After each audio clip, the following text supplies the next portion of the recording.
If you guys are completely confused on Trek's roadmap of not only road and gravel bikes, but mountain bikes as well, you're not alone. And this just muddies the waters even more. So let's get on topic.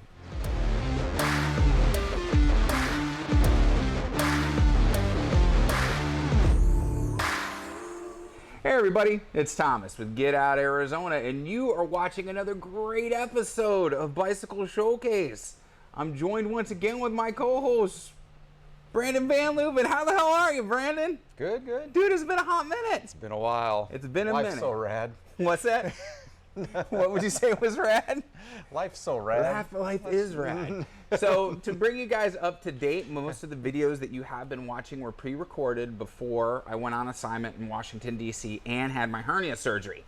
So now I'm at that point where we can start film again, which is awesome. Here we go. And once again, I'm here at Trek Bicycle Store of West Phoenix in Goodyear, Arizona, because it's where the cool kids hang out, and me. And today, we're going to be talking about the Roscoe Pico Train 2022 version. The new one's out. Which has some upgrades, modifications. I don't know why they still have the stash, though. We were just talking about the stash is gone. The stash is gone. Stash is gone. Stash is gone. So, So 2021, rest in peace stash. Yeah, trying to work this out in my mind, I think what they did was they got rid of the stash. Okay. Which had the 3.0 tire platform. Not to be confused with Mustache. And then they made the new Roscoe with, they added the parts of the stash that we wanted on the Roscoe. Okay. On the new Roscoe. Things like through axle front and back. Right. The old Roscoe did not have that. Right, and so the through axle is a huge deal. It absolutely needed that for the strength, for the stiffness of the frame. Yep. We still have that hardtail plus size sort of version here. So that's the stash was a 3.0 tire. We go to a 2.6 with a Roscoe. Right. Roscoe used to be a 27.5 plus. Right. Now we have a 29 with a plus. 2.6. It's making my head Right. melt a little bit. And so there's a little room. It's probably a little more it probably is a little more practical bike for most people. Right. In this configuration, I'll give him that.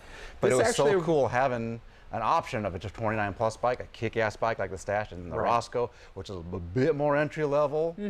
I don't know, man. I know, 6 or 1/2 dozen. It's Trek. You love them for what they are and you hate them for what they are, all in the same swoop.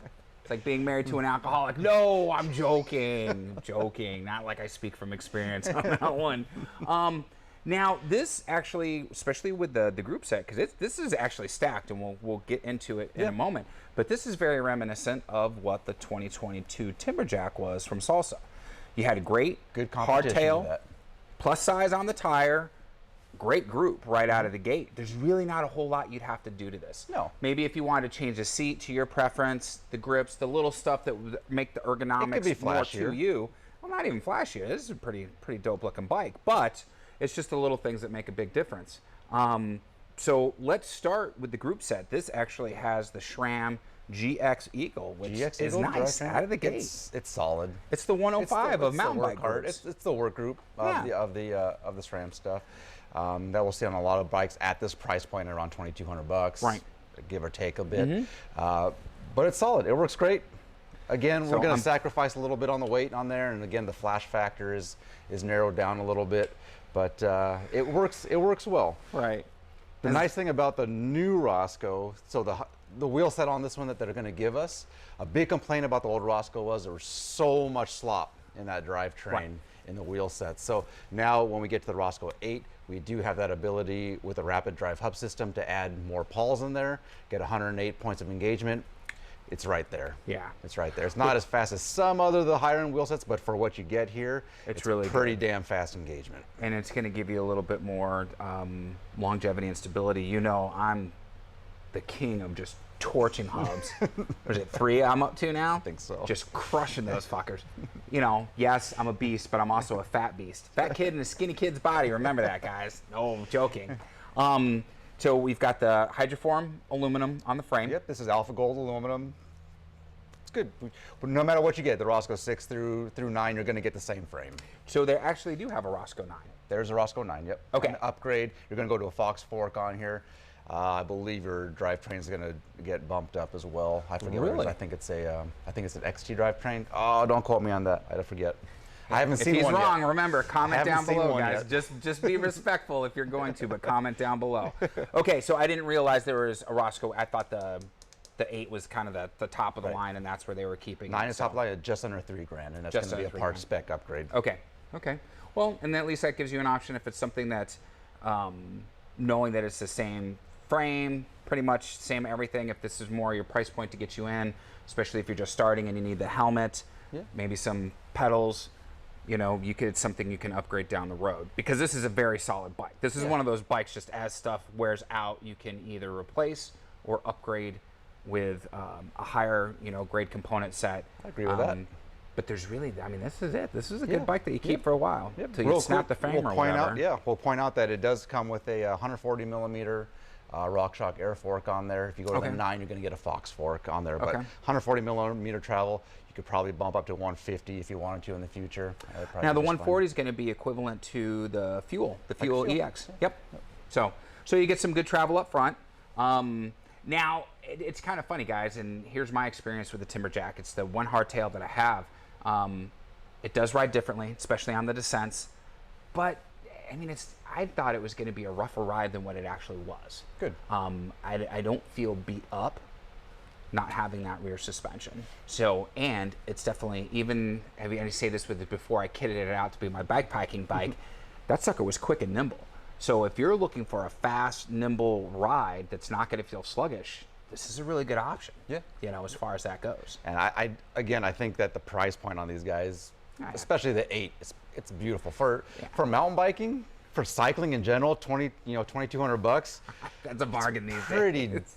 Pretty damn doable. That is a bargain these days. Nothing to complain about at all for what you get on this bike. Right. I think it's perfect. And I like to kind of poke fun at Trek and everything like that, and that's just me being me. But man, I remember you and I having a similar conversation like today. 4 years ago, 3 years ago, there were so many different bikes. And when you and I are talking about the differences, they're very subtle differences. So I'm actually happy to see that Trek is combining some of those and taking the best from both of those bikes and combining them together to produce something that's really top-notch, top quality, and now gives a rider overlap. So let's say you enjoy doing 2 different types of riding, say enduro and cross country. Well, now there's a bike for that. Instead of having to buy 2 separate bikes, you have a bike for that. So it's nice to see Trek doing that. I think it's going to benefit a lot of new riders to have good solid options, and again, a great price point for a quality build. Yep. As far as that goes, people are gonna have a great time. Yeah, absolutely. And I know Specialized will have a version of this. We've already talked about this also, the Timberjack. I'm not sure if Pivot does. I know Cannondale does. So there's all manufacturers. I know some people might be tempted to chime down below. Well, the Specialized XX blah blah blah. And yeah, okay, that's fine. If you like riding the Specialized bikes, go with the Specialized. When I did construction, I drove a Ford F350. Okay, we all have our preferences as far as that goes. But there's really not a whole lot that you can say about this bike at this price point.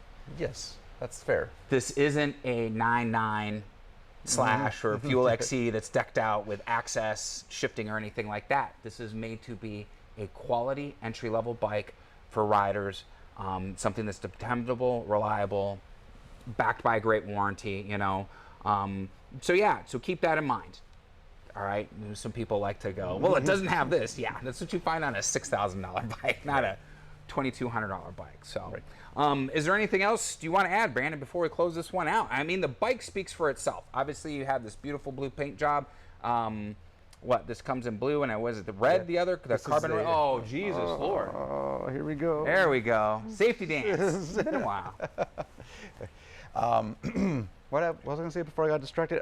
Colors. Nice thing about this. This is in the Mulsanne blue. I think it's called Mulsanne. So really nice metallic with that blue. It's really a dark, deep dark metallic on it that I really like.